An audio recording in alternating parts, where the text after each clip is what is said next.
नमस्कार, स्वागत है साहित्यिक झरोखा चैनल पर। आज हम करेंगे महादेवी वर्मा जी की कविता मधुर मधुर मेरे दीपक जल। तो आइए इस कविता के माध्यम से कवित्री क्या कहना चाहती है हम जानने की कोशिश करते हैं।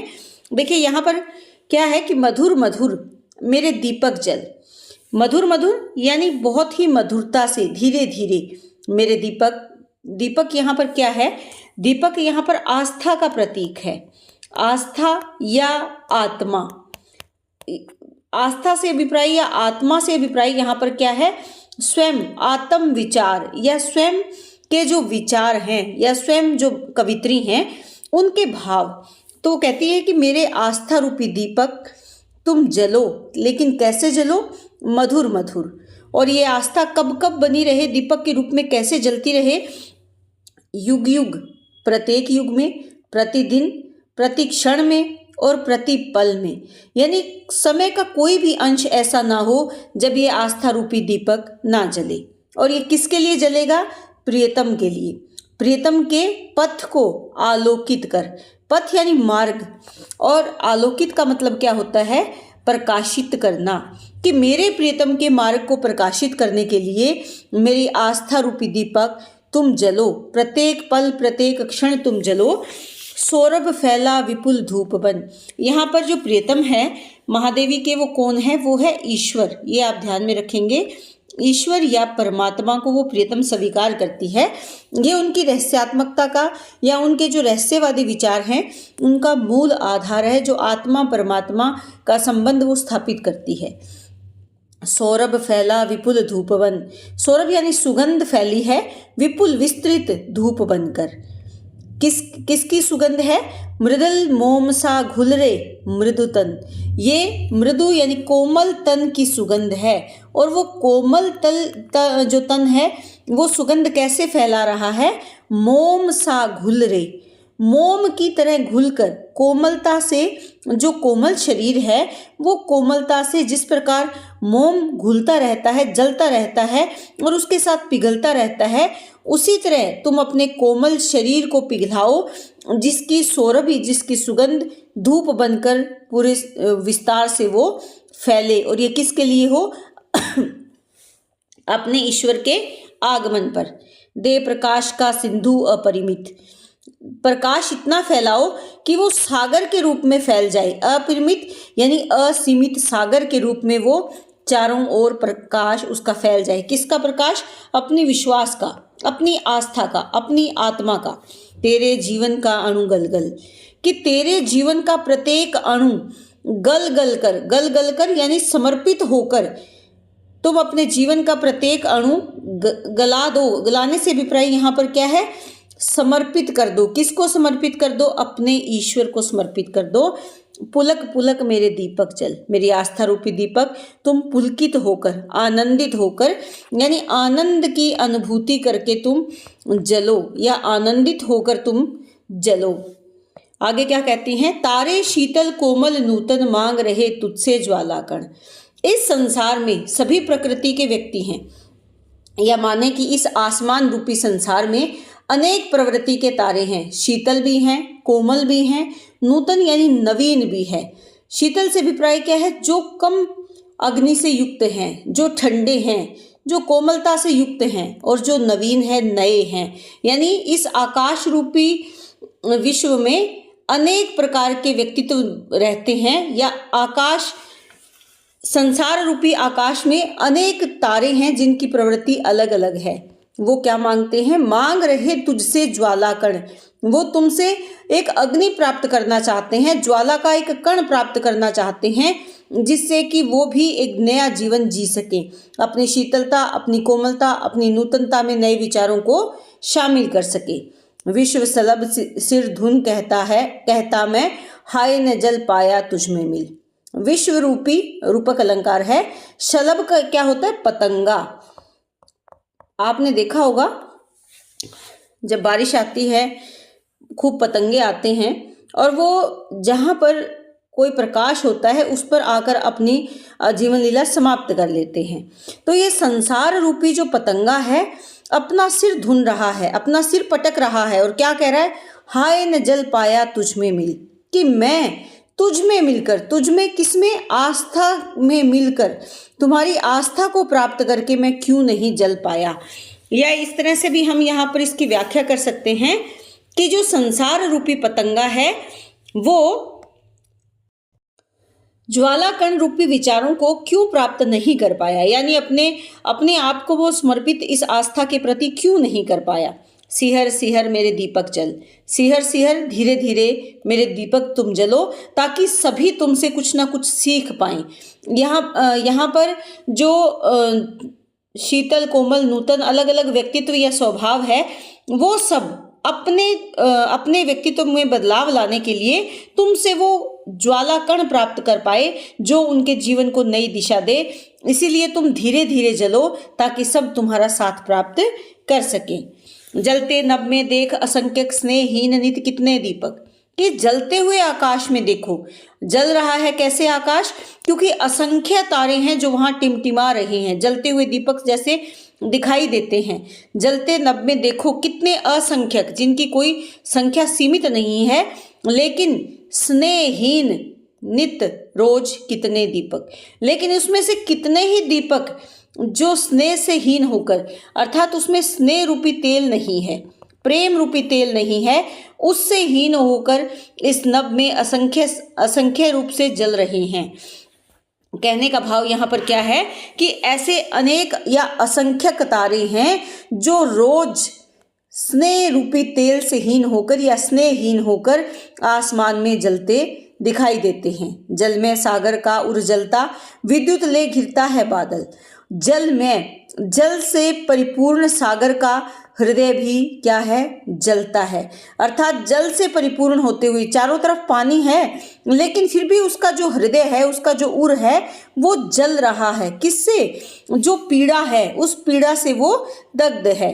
विद्युत ले घिरता है बादल, बादल भी क्या है, विद्युत से अभिप्राय यहाँ पर क्या है, जो बिजली है। बादल में भी क्या चमकती है, बिजली चमकती है। तो बादल भी अपने भीतर बिजली को लेकर चलता है, घिरता है, यानी घिरा हुआ है। कहने का भाव क्या है कि चाहे कोई भी, जल जो कि शीतलता का प्रतीक है, बादल जो कि शीतलता का प्रतीक है, लेकिन फिर भी दोनों के हृदय में क्या है, ज्वाला धधक रही है, जल रहे हैं। विहंस विहंस मेरे दीपक जल, हे आस्था रूपी दीपक, तुम उस ज्वाला को शांत करो और धीरे धीरे आनंदित होकर तुम जलते रहो। देखिए यहाँ पर दो तरह से इसको हम व्याख्यायित कर सकते हैं। जो संसार में अनेक आस्था का ढोंग करने वाले व्यक्ति हैं, वो भीतर से लोगों का हित ना चाहने वाले लोग हैं। इसीलिए हे मेरे आस्था रूपी दीपक, तुम अपनी आस्था का प्रचार प्रसार धीरे धीरे जल कर करो, या अपने विचारों का प्रचार धीरे धीरे जल कर करो, यानी लोगों के पथ प्रदर्शक बनो। धीरे धीरे जलकर तुम उन लोगों को रास्ता दिखाओ जो भटक चुके हैं, जो चारों ओर विपरीत परिस्थितियों से घिरे हुए हैं।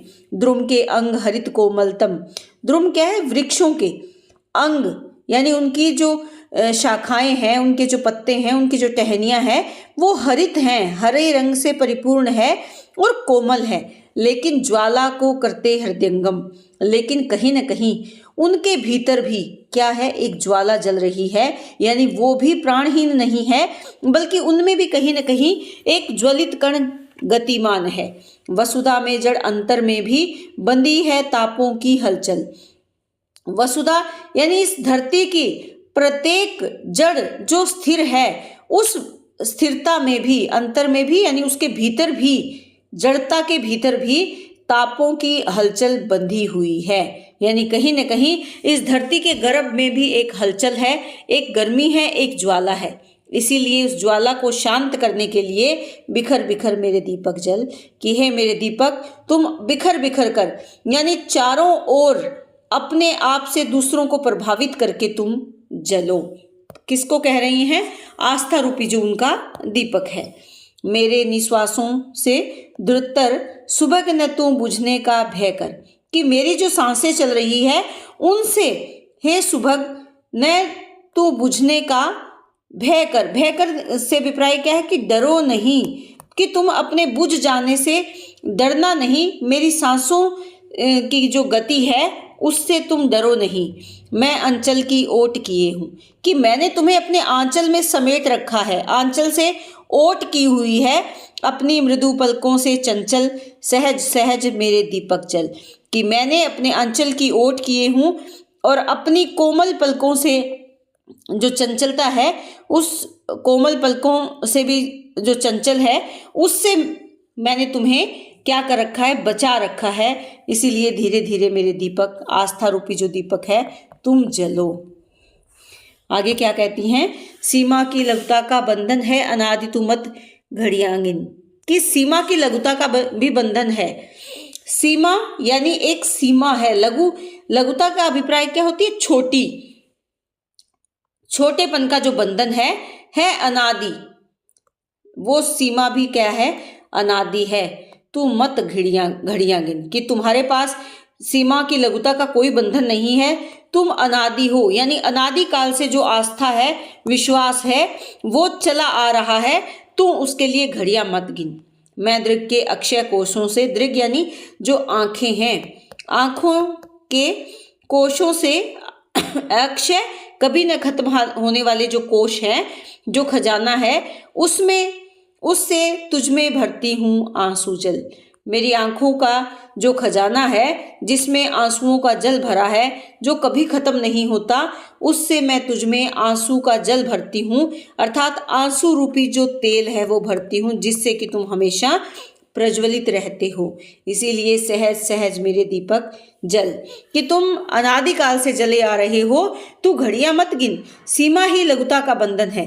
जब एक सीमा निर्धारित कर दी जाती है, तो वो ही लघुता का बंधन बन जाती है।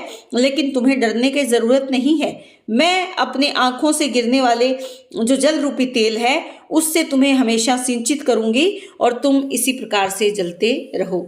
तुम असीम तेरा प्रकाश चिर, खेलेंगे नव खेल निरंतर। कि तू असीम है, तुम असीम हो, तेरा प्रकाश भी चिर है, निरंतर है। खेलेंगे नव खेल, खेलेंगे नव यानी नए खेल, निरंतर, लगातार नए विचारों का प्रचार प्रसार इसी प्रकार निरंतर होता रहेगा। आस्था का विस्तार इसी प्रकार निरंतर होता रहेगा। तम के अणु अणु में विद्युत सा अमिट चित्र अंकित करता चल। तम यानी अंधकार, जो इस संसार में चारों ओर अंधकार फैला है। अंधकार से अभिप्राय क्या है, अज्ञानता फैली है। उस अज्ञानता के अणु अणु को, अर्थात उसके प्रत्येक कण में विद्युत यानी बिजली के समान, अर्थात उसे प्रकाशित कर, उस अज्ञानता के अंधकार को समाप्त करो और वो वहां ज्ञान का प्रकाश तुम जलाओ। अमिट, कभी न मिटने वाला चित्र तुम अंकित करते जाओ, और वो ज्ञान इस प्रकार का चित्र उत्पन्न करे कि जो कभी ना समाप्त हो। अर्थात ऐसा ज्ञान तुम प्रसारित करो कि वो आस्था का जो ज्ञान है वो कभी समाप्त ना हो। सरल सरल मेरे दीपक जल, सहज भाव से दीपक तुम जलते रहो। तू जल जल जितना होता क्षय, यह समीप आता छलना में। कि तू जल जल कर जितना क्षय होता जा रहा है, समाप्त होता जा रहा है, यह समीप आता है छलना में। छलना में किसको कहा है, जो उनका ईश्वर है, वो उतना ही समीप आ रहा है। जितना आस्था रूपी आत्मा का जो दीपक जलता जा रहा है, उतना ही ईश्वर या परमात्मा समीप आ रहा है। मधुर मिलन में मिट जाना तू, और जैसे ही तुम्हारा प्रियतम तुम्हारे पास आए, उस मधुर मिलन में तू मिट जाना, अपने आप को समाप्त कर देना। उसकी उज्जवल स्मित में घुल खिल मदिर मदिर मेरे दीपक जल। उसकी जो मुस्कान, उज्जवल मुस्कान है, समित है, उसकी उज्जवलता में तुम अपने आप को समर्पित करके उस मुस्कान में घुलकर खिल जाना। मदिर मदिर यानी धीरे धीरे मेरे दीपक जल, प्रियतम का पथ आलोकित कर। अपने ईश्वर, अपने परमात्मा का मार्ग तुम इसी प्रकार से प्रकाशित करते रहो। इसीलिए मेरी आत्मा रूपी, मेरा आस्था रूपी जो दीपक है, परमात्मा के प्रति जो विश्वास रूपी दीपक है, वो इसी प्रकार मधुरता के भाव से मदिर मदिर धीरे धीरे वो जलता रहे, ऐसी कामना वो करती है। तो यहाँ पर महादेवी जी ने प्रतीकात्मक रूप से इस काव्य की रचना की है। वो संसार को आलोकित करना चाहती है। किसके प्रति? ईश्वर के प्रति, एक विश्वास के प्रति अपनी आस्था का प्रचार प्रसार करना चाहती है। संसार में जो पीड़ा है, सबके हृदय में जो दुख का भाव है, जो विद्युत ज्वाला या एक जलन का भाव है, उस भाव को वो समाप्त करना चाहती है और शांति स्थापित करने का भाव है, जो परमात्मा से मिलकर आनंद प्राप्ति का जो भाव है, वो इस काव्य के माध्यम से उन्होंने अभिव्यक्त किया है। इसके साथ साथ इस कविता में अगर देखें तो रूपक अलंकार का बहुत सुंदर प्रयोग है। जैसे विश्व रूपी जो सलभ है, पतंगा है, वो जलता है। इसी प्रकार बहुत सी जगह उपमा अलंकार का भी सुंदर प्रयोग किया है। पुनरुक्ति प्रकाश अलंकार का भी है। अनुप्रास अलंकार, मधुर मिलन, इस तरह की जो पंक्तियां आई है वहां पर अनुप्रास अलंकार का भी सुंदर प्रयोग इन्होंने किया है। तो रहस्यवादी कविता है, प्रतीकात्मक कविता है, तो निश्चित है कि अलंकारों से परिपूर्ण ये काव्य रचना है। तो उम्मीद करती हूँ कि कविता आपको अच्छे से समझ में आई होगी। बहुत बहुत धन्यवाद।